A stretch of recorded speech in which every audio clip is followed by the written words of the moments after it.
Game ain't coming to Xbox. The game ain't coming to Xbox. Maybe if y'all went out there and bought games and stopped supporting Game Pass, y'all would have Marvel Arcade Classics because that game ain't coming to Xbox. What is wrong with you ponies, man? We understand that Sony is working behind the scenes to make sure, or should I say guarantee, that this game don't come to Xbox, man. Okay? Well, then you need to explain SNK versus Capcom because that game also uses the MT framework. No, it doesn't. That uses an SNK gaming engine. See, that goes to show you that you people want to defend Sony's behavior, no matter if it's anti-consumer for the gaming industry. Sony promoted this game at EVO, an event that Sony owns. Like, I mean, at this point, bro, how do you guys not see the truth for yourself, man? We didn't have a problem with Street Fighter Anniversary, or should I say Capcom Fighting Collection. Now all of a sudden there's a problem of dropping these games on the Xbox Series S and X. All they had to do was make an Xbox One / Xbox Series X version of the game, and there you go. You guys are acting like you're getting a whole complete version from the PS5. Oh, we got Marvel Arcade Classics for PS4, and then we got a box cover for the PS5 version. Like, no, that's not what's going on here, man. I'm telling you, Sony is trying everything in their power to make it seem that the PlayStation is way better than the Xbox, even though the game dropped on Steam, which happens to use a Microsoft Windows operating system, but yet the game is not coming to Xbox, man. I told you, these are the type of things that I've seen Sony do throughout the years. Okay? Doing the publishing rights with Namco and Square to keep these games from other platforms. This is just something that Sony is well aware of doing. Okay? You fanboys don't want to see that Sony's getting this petty with it to the point where they're like, we gotta hide some old fighting games, even though most Xbox players are playing the game through dev mode or we have other platforms to do it. It's pathetic, man. You guys want to hold on to some form of a victory, but you don't even want to worry if your exclusives are even doing as well. At the end of the day, if these games don't come to Xbox, I personally don't care because I've been playing these games on my Nintendo Switch anyway. Okay? But the point is, you guys want to act like this is some form of victory. Oh, these games skipping Xbox. And there's a lot of games skipping your platform, and you guys are still saying it's the greatest platform in the world, even though you got nothing but remasters and cross-generation games. But we can't say that, man. We can't say that to people like MBG. I mean, when is the last time you even played a fighting game, bro? You don't even play online multiplayer. The first PlayStation you ever started with was with the PS4, man. So ain't nobody want to hear it coming from a person like you, okay? Because we already know. I mean, this dude's still walking around with an unbranded hat on his head, man. Where you buying these at? Seriously. Like, his hat literally got no symbols. He could at least put his MBG initials. I mean, you could at least put some branding on it. But no, that's crazy to me, man. But like I said before, Sony owns EVO. That's when SNK versus Capcom was promoted, right? When they dropped the game out. And at the end of the day, fighting games need all that type of exposure. And Sony is doing that through EVO. They don't care if Nintendo, they don't even care if PC. They just don't want Xbox to have it for some reason, which, to be honest with you, that is what's hurting fighting gaming. Fighting gaming is already as niche as it is, and Sony is putting their little fingers in everything and saying, no, we're going to make it even worse. And this is why I try to explain to you that Sony harms the gaming industry more so than Microsoft. Microsoft says, no, we're not going to do that to the PlayStation crowd. Give them Doom. Give them Call of Duty. We're getting money from you fools anyway. But Sony would take such a niche genre, because this is all they could afford to do, because they can't afford to do what Microsoft's doing, a niche genre of old fighting games, and stop these games from coming. Y'all like, no, that's not true. They're stopping these games coming out because they didn't do that for Phoenix Wright, Ace Attorney, Investigations. They didn't do it for that. They're not even doing it for the new Capcom game that's dropping on Game Pass. So what is up with this? Because Sony wants to differentiate themselves and say, we the hardcore gaming platform and Xbox is for casuals. That's what y'all want to do. But we already can tell, bro, that this, I'm going to tell you something. This is how you know Sony's living in the past. This, back in the days, might have worked. Okay, the days of arcade gaming, the days of Street Fighter 2, maybe, Super Nintendo, PlayStation 1, that might have worked back then. But bro, we in 2024, these casuals don't care about no Marvel arcade classics. Y'all know this, man. Like, y'all gotta stop capping, man. As much as I would have loved to see the game drop on Xbox, just like everything else, I can either play the game through dev mode, I already have access to these games, or just play them on another platform. It's not that big of a deal to me. I'm not going to be on my knees crying, oh, I'm just going to wait to buy it on Xbox. No, because real gamers, if they see things that they like, they go out there and support and buy them. Because the excuse that they're using is the fact that, oh, it's because you guys use Game Pass, and that's the reason why the game ain't coming on no platform. That's not true. I can guarantee you it's Sony behind the scenes telling Capcom, hey, man, even probably Disney, hey, we promote your games at EVO. If you want these games to be a success, we promote these games at EVO. We promote these games. And people say, well, Microsoft has one of the biggest esports in gaming, okay, with Call of Duty and all that. So, I mean, at the end of the day, y'all like, why won't Microsoft fight for this? Do they really need to? You got to ask yourself, do they really need to fight for some old games that you guys can play through dev mode if it's really that important or that serious to you? All right, all I'm going to say is this. Is it really worth doing that for Marvel Arcade Classics in favor of games like Gears E-Day? Because at the end of the day, the games that Microsoft are providing have more of an impact. These games had an impact over 20 to 25 years ago. Not saying they're great games. I love these games. I'm not downplaying it. All I'm saying, in regards to new games, Microsoft got more of an impact. So you can hold on to these little old 20, 30-year-old fighting games because at the end of the day, nobody cares, and nobody cares even to this day. Okay? People going to play Marvel Arcade Classics. They're going to play it, the new age gamer, if they decide to buy it, and they're going to drop the game the first day they start playing it. That's how casuals work. They're going to go back to playing Street Fighter 6 and playing all these casual Tekken 8s because that's what they do. I would love to personally see a Tekken collection. Namco, get to work on that. I want to see it. You know what I'm saying? But Sony's hurting the gaming industry with this. They are. By having these games skip Xbox. Like, it's so sad that Sony has gotten to the point where they're this desperate where they got to stop some old fighting games coming to a platform. Embarrassing. Want the most amount of money, make that announcement. Could there still be a couple of things in there that Insomniac themselves wanted? Yes. Bro, if you're talking about revitalizing Resistance, bro, it's not going to work, man. It's not going to work, bro. Nobody cares about these games. You guys are in the minority, bro. Yes, I'm not going to sit there and say nobody, but I'm saying in the grand scheme of things, nobody's going to buy a Resistance 4. They're not. Bro, they barely supported Resistance 2, and that was at its peak.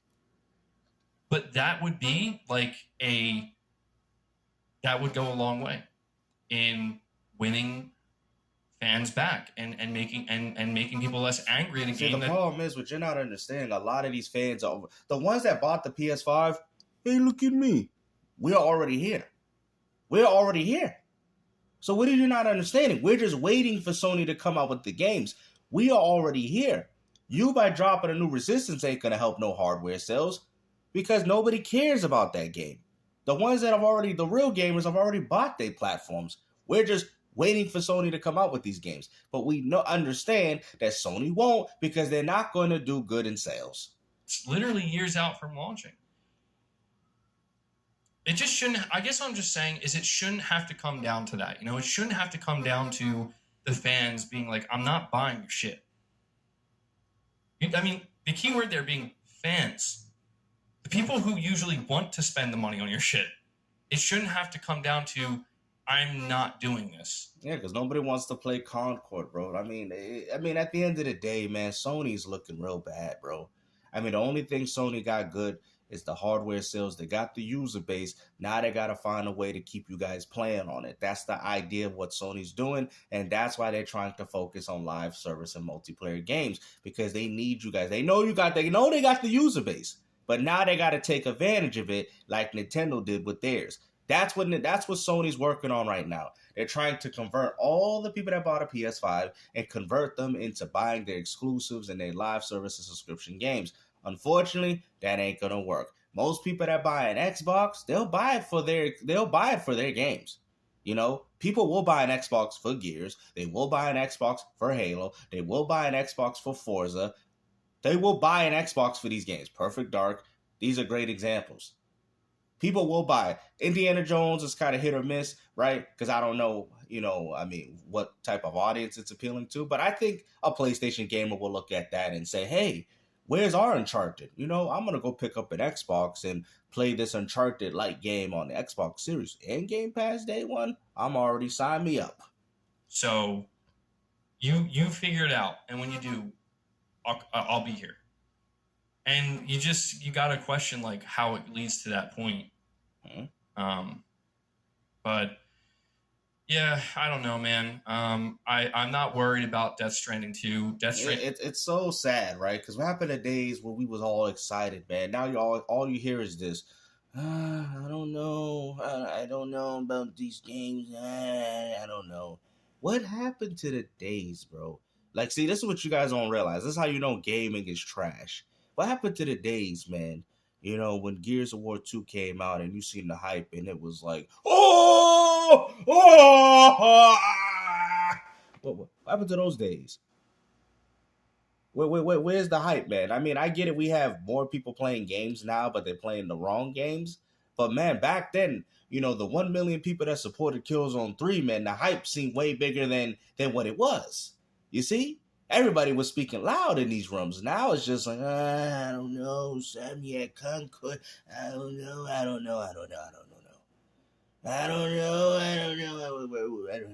Hey, man, this is, I don't know.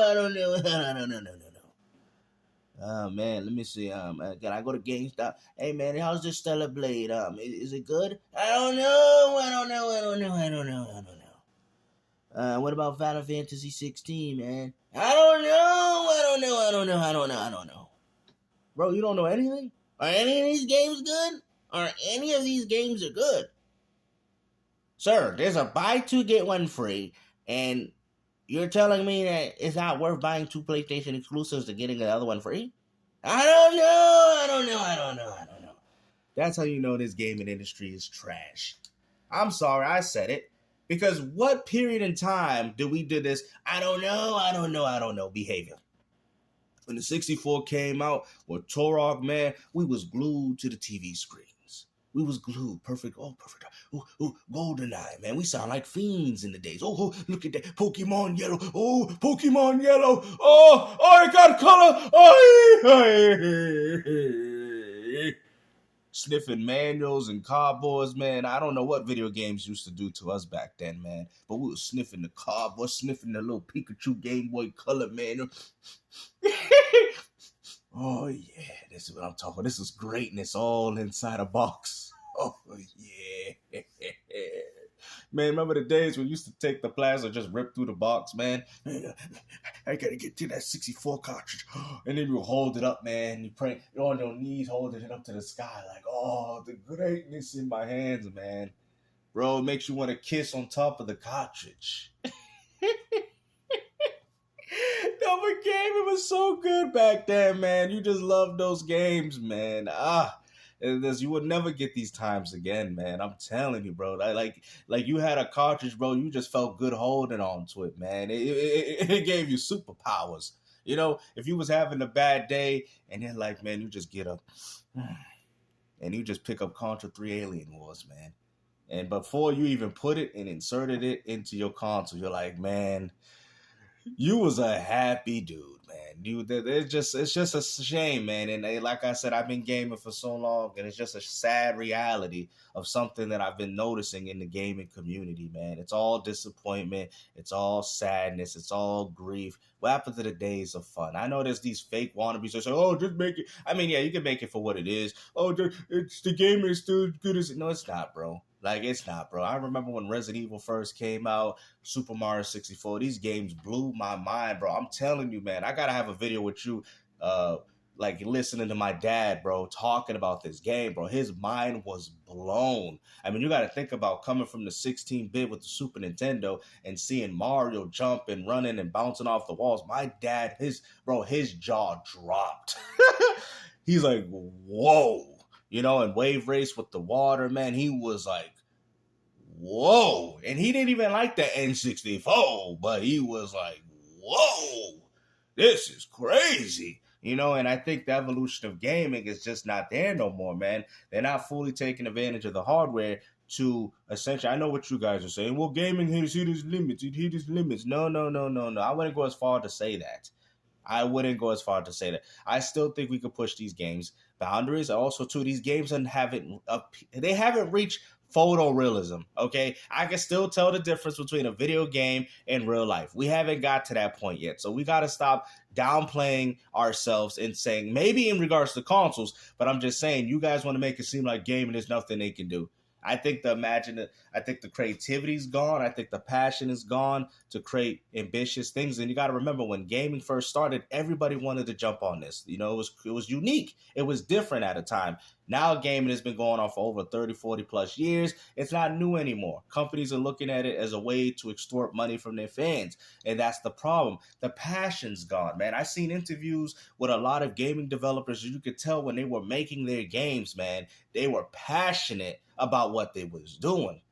You see what I'm saying? They were passionate. They loved what they was doing, man. I seen the Killer Instinct interview and how they made the game and how they had the guy in high heels to try to perform the moves and how they said, I had to call this dude on the phone because this was crazy, and how we was able to animate these animations. It was new at the time.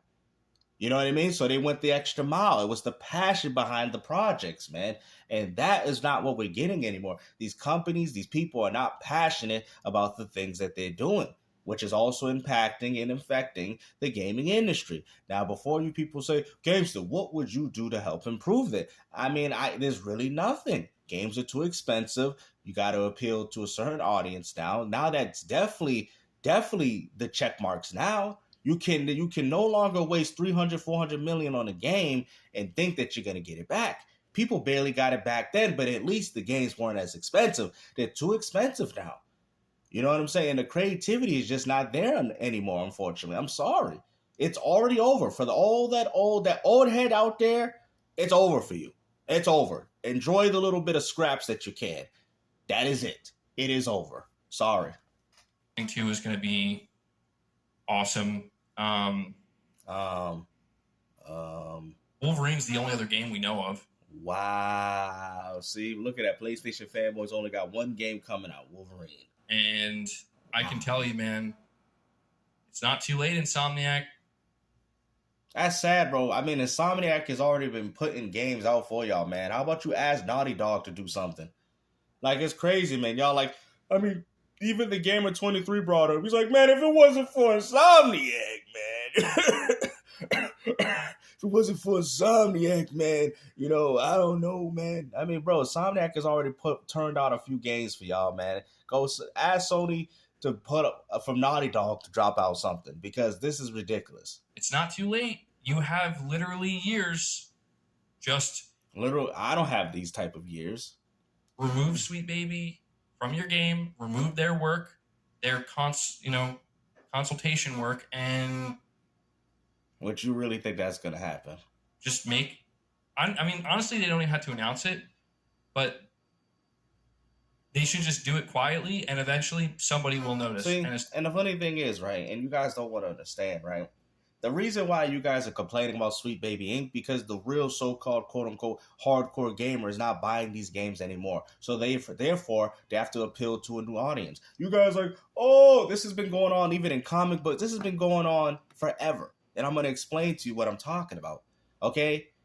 You think the people that watch the Spider-Man, okay, they're going to make Miles Morales. That's a different take. That means they can appeal to they can appeal to an audience that's there, and now they can appeal to a new audience. This is what the world has been built on. What do people don't understand? I mean, it's so much funny that people are, it's woke, it's wokey. Be quiet, bro. Because the whole world was woke then. You know, things ain't the same way that were from the 1900s that they are in the 2024s. Is that woke to you? Explain to me. Explain to me how is that woke to you? Okay? You people want to throw out these terms woke, wokey, wokey, sweet baby. Bro, because the people that are supposed to be fans to these projects are not really fans to them anymore.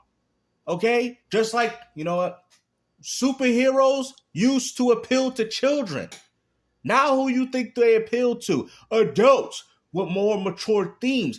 Why is that? Because the kids that went growing up on this stuff, they grow up. You big dummy. Oh yeah, that does make sense. That does make it. I would hope so. And what's even crazy is these more adult-themed superhero type things, the kids can still watch too. So they had to fix this void. This happened way back then. Oh, I remember the days when Batman was do-do-do-do-do with the spandex and Robin with the goofy costumes. We need to go back to that. No, they got more mature themes and they got more... Things evolve, bro. You get what I'm saying? Like, things change because that audience grown up and they're not like that no more.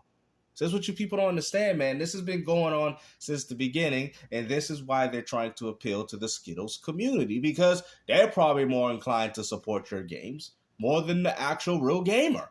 Therefore, they appeal to them. Sorry. If they feel like they can extort more money from them than they can from you, that's what they're going to do. It is what it is, man. Y'all got to stop complaining, man. You guys allowed this. So if all the people want to complain, oh, it's the wokey whoa, it's their fault. It's their fault. It's the lip whoa. It's your fault because y'all didn't hold it down, okay? Y'all want to sit there and call me gatekeeper. No, bro, you guys are gatekeeping yourself from the game industry. I used to play games in SOCOM, and people used to say I was trash. I didn't sit there and cry, hey, you guys are gatekeeping me from SOCOM. You gatekeeping me. You making fun of me. And I'm a child. Making fun of me on SOCOM. No, I took what they said, didn't like what they said, and got better at the game, and then over time, got better than the people that said I was trash. And what do you think I was doing as a kid? I went back and did it back. Okay? That's the difference between a little man-child and a man. See, that's the problem with you. You guys want to sit there and say, you gatekeeping for the community. You gatekeep. How am I gatekeeping you, bro? Because I said something? Ain't nobody putting their hand out saying that you can't be a part of the real... Be quiet. Be a part of the real gaming community. You mentally gatekeep yourself. You mentally. Oh, I'm going on this tangent. You mentally gatekeep yourself. All these people say, oh, you hardcore gamers gatekeeping all these. No, you gatekeep yourself. You got upset and mad about what somebody said to you. And you don't want to play the game. You don't want to support the hobby because you gatekeep yourself. I'm going to keep reiterating that because I've had people tell me that. I'm like, oh, Gamester, you got to stop gatekeeping. You got to. No, I'm trying to help better the gaming community. I'm trying to help better the gaming industry and people's mindsets. Okay? That's why I'm trying to explain to you guys that you guys are the ones gatekeeping the industry for yourself. I had a conversation with one of my friends, right?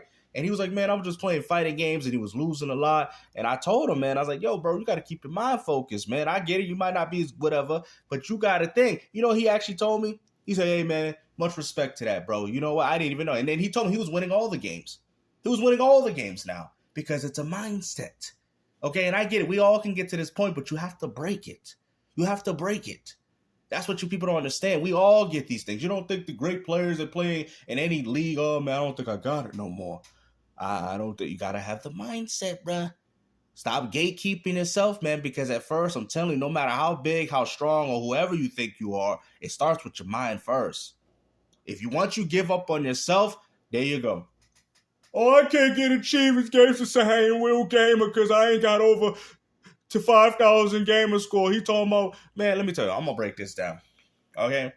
50,000 gamer score to start a channel, 100,000 gamer score to start creating content, and once you hit like 150,000 and over, you can get involve yourself in conversation. Gamester, you're saying that people have to have a certain amount of gamer score to have a YouTube channel? Yes, you claim to be a gamer, so therefore you should have at least a decent amount of gamer score or trophies or something.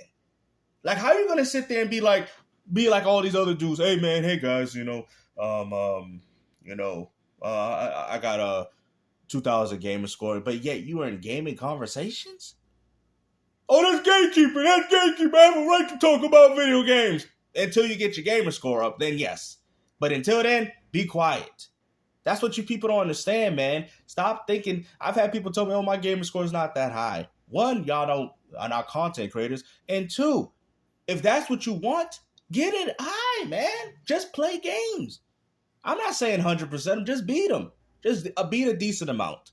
That's it. Especially if you claim that these systems are the best. Now, if you don't think the PS5 and the Series X is the best, then that's fine. You can have your little 2,000 gamer score. But if you are out here screaming, yeah, the PS5 is the best, man, and you ain't playing exclusives and you're not playing their games, then you can't say that. You got to be quiet, bro, because that makes you look like a hypocrite. That's like me saying, oh, I love these classic games and stuff, and then when these games get re-released, I don't play them. You see what I'm saying? That people be like, yo, Games, I'm calling you out for this, man. What's up? I looked at your profile and it showed that you didn't even beat Sonic Adventure. You didn't beat Sonic Adventure 2. Matter of fact, you didn't beat Turok 1. You can look at my list and see that I beat these games. Oh, yeah, he beat the Contras. Yeah, he beat the Castlevanias. He might have not 100% of them, because I don't care about all that. But you can see that I beat these games, which therefore means, yeah, he like classics. So everything that I say is representative of what I'm doing on my YouTube channel. See, that's the problem with you content creators. You guys talk about things, but your profiles and everything else that you do is not reflective of what you're doing online. And that's why people call you out for it. But hopefully you guys enjoyed this video, man. And like I said, take care. Peace out.